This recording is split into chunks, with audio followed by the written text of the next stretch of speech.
ओम श्री साईनाथ नाथाय नमः। सभी श्रोताओं को मेरा प्रणाम एवं श्री साईं अमृत विचार की आज की श्रृंखला में हार्दिक अभिनंदन।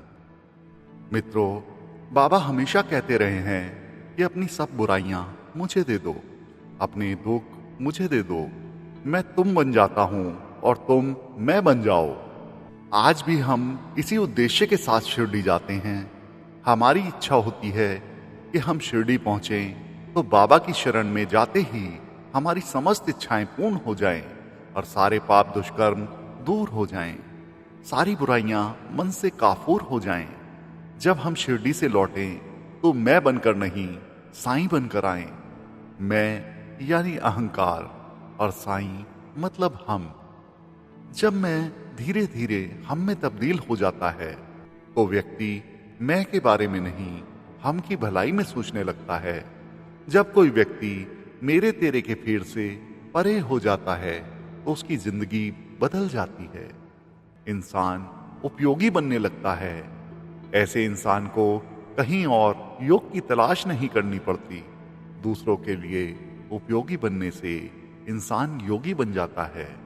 सीता देवी तरखड़, जिनका पूरा संपूर्ण परिवार बाबा का भक्त था, एक बार जब वे शिरडी प्रवास कर रही थी, उनके बेटे को पेट में प्लेग की गांठें निकल आईं।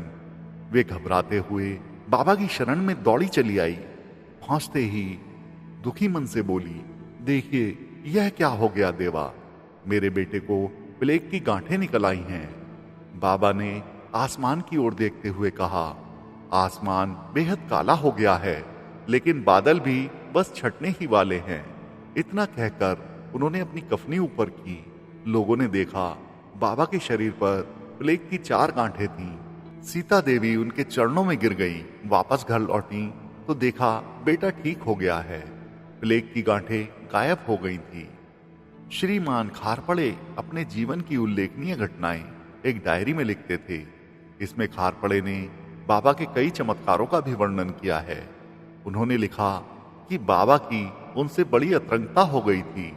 बाबा ने एक बार उनसे कहा था कि मैं अपने भक्तों के दुख अपने शरीर पर ले लेता हूं, लेकिन इस शरीर की भी अपनी सीमाएं हैं। मेरा शरीर थक गया है अपने भक्तों के दुख लेते लेते, लेकिन जब तक मेरे प्राण हैं मेरे भक्तों को कुछ नहीं होगा और मेरे मरने के बाद अस्थियां भी मेरी समाधि से मेरे भक्तों में आशा और विश्वास का संचार करती रहेंगी। वो मेरे भक्तों के साथ बात करेंगी, चलेंगी फिरेंगी। कोई भी भक्त मेरी समाधि से कभी खाली हाथ नहीं जाएगा।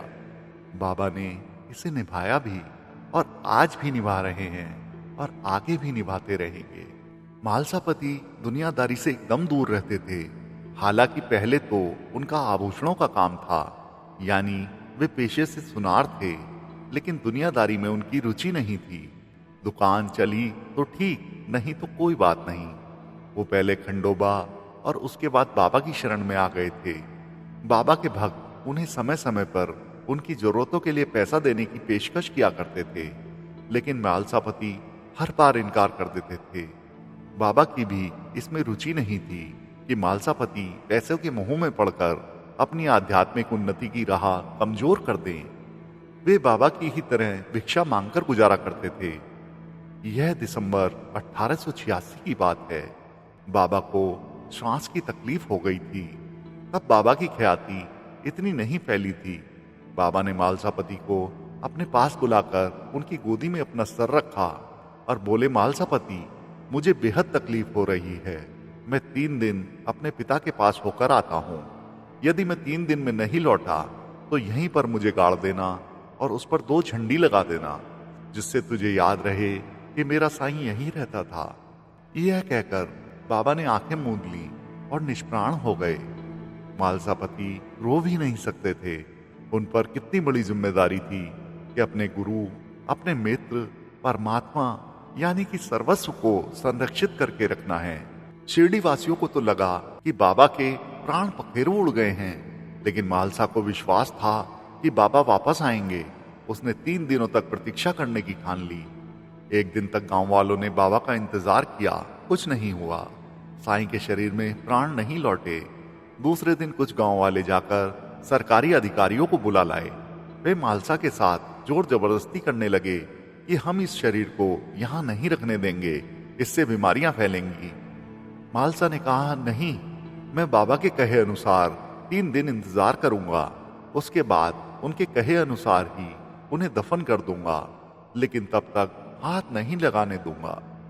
मालसा बाबा के शरीर की रक्षा में लग गए तो उनके घर 2 दिन चूल्हा तक नहीं जला। ऐसी स्थिति में घर में हड़कंप मच गया। पत्नी भूख से बिलखते बच्चों को देखकर रोने लगी, लेकिन मालसा की तपस्या देखिए, वह बाबा का शरीर गोदी में लिए 2 दिन तक वहीं बैठे रहे। तीसरा दिन हुआ, शरीर में कोई हलचल नहीं थी। गांव वाले और अधिकारी मालसा के सिर पर मानो तलवार लिए खड़े थे। दबाव बढ़ता ही जा रहा था। 72 घंटे पूरे होने को थे, लेकिन बाबा निष्प्राण ही थे। रात घिरने पर गांव वालों ने तय किया कि कल सुबह होते ही बाबा को दफन कर दिया जाएगा।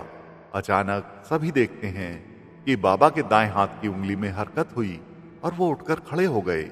जरा सोचिए, यदि उस वक्त मालसापति बाबा के शरीर को दफनाने की इजाजत देते तो क्या आज हम बाबा के आशीर्वाद से इतनी खुशहाल जिंदगी गुजर बसर कर रहे होते?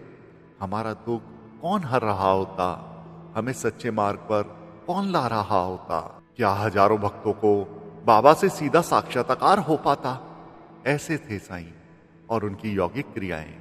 बाबा को योग में संपूर्णता हासिल थी, यानी बाबा परम योगी थे, क्योंकि वो परम उपयोगी भी थे।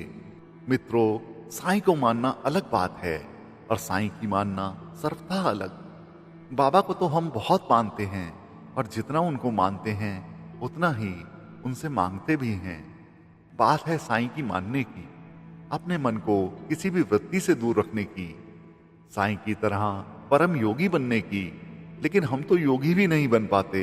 हाँ, भोगी जरूर बन जाते हैं और भोग करते करते रोगी भी। साईं का आधार है हमें उपयोगी बनाना।